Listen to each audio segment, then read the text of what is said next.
So Randy Orton announced for weeks about being on this show. The match with Javon Evans we knew about. And I have said, it's important to get the most out of these appearances when a main roster person is out there. Punk was on NXT for like 3 weeks. They got him involved with Roxanne. They got him involved with Pillman. They got him involved with Ethan Page. They got him involved with Trick. They got the most out of Punk. Randy Orton had a funny, but overall not much to it, backstage interaction with Nathan Frazier and Axiom. Hey, you got to find your dark place sometime, blah, blah, blah, blah, blah. Okay, just a little bit. Then he comes out for his match, and he's over, and blah, blah. And they did it after Javon, saved Sexy Red from Ethan Page. It doesn't seem like Ethan Page is going anywhere just yet, even though he did appear on Raw this week and was pleading with Adam Pearce to fix things. Javon Evans didn't get a lot on Randy, but he hit some big kicks. And he hit some big moves. And he bounced back from getting messed up on the table. So it was very much a put him down, get back up. Put him down, get back up. Put him down. All right. He was never going to beat Randy. That's a tough spot. Because Randy's far better than him. This was not John Cena and Kurt Angle on SmackDown. Okay? Randy controlled 75, 85% of the match. Javon got a couple of hope spots. And then, unfortunately, and this stinks, and this happened, they tried to do a spectacular RKO, which everyone thought would happen, and it didn't happen. They missed it.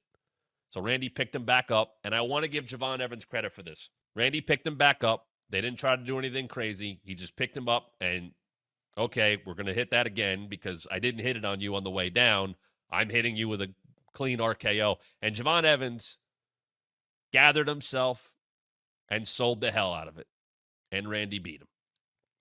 And you knew it right away. Like, I was like, that stinks. That's a timing thing. And they showed it where Randy picks him up and you see Javon say, I'm sorry. And he goes, hey, it's all right. Don't worry about it. When they showed the replay, they didn't even show the botch. Okay. Now we cut to the back. And there's Ava talking to Wes and Ethan Page. Now, we've just watched Javon Evans lose to Randy Orton. Not a surprise. Not get a lot of the match. Somewhat predictable. Wesley's coming off a victory against Zachary Wentz in a street fight.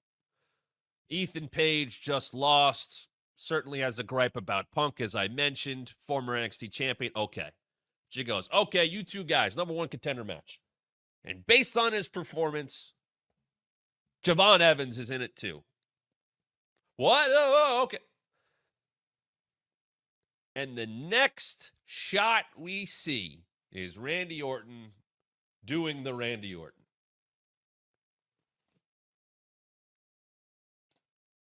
So you have Ava say the guy Randy beat pretty handily, showed enough to earn the spot in that triple threat. Do we cut back to the ring and see Javon Evans and Randy Orton still, this thing, and hey, good job? No.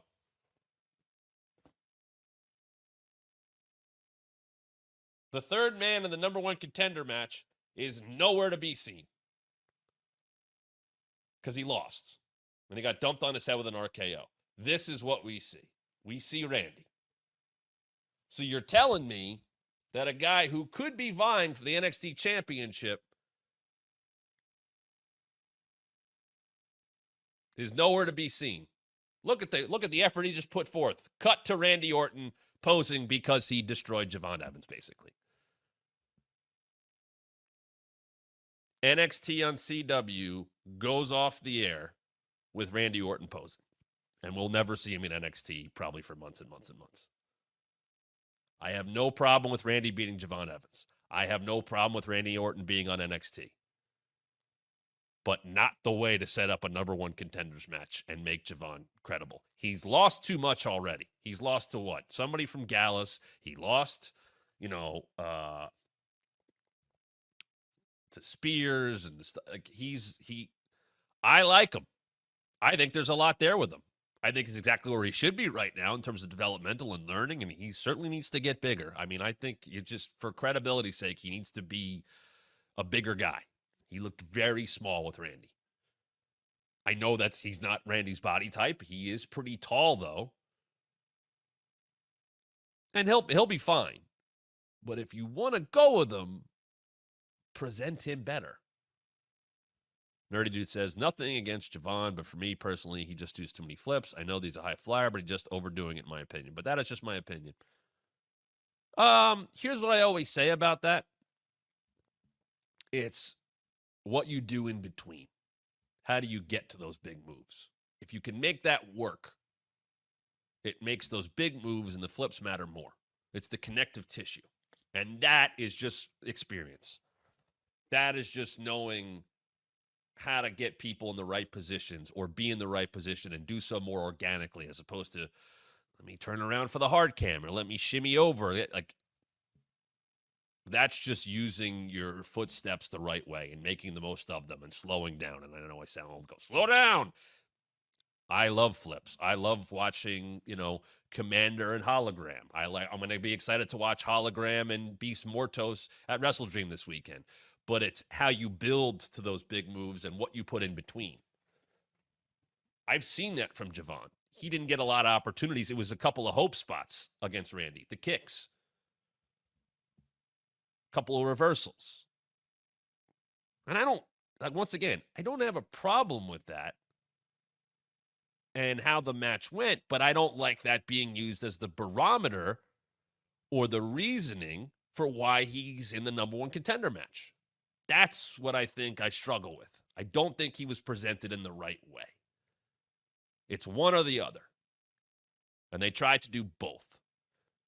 If he had gotten more of the match, if he had taken Randy to the limit, then I get Ava going, man, what he did was unbelievable. I mean, look how close he was to beating the 14-time world champion.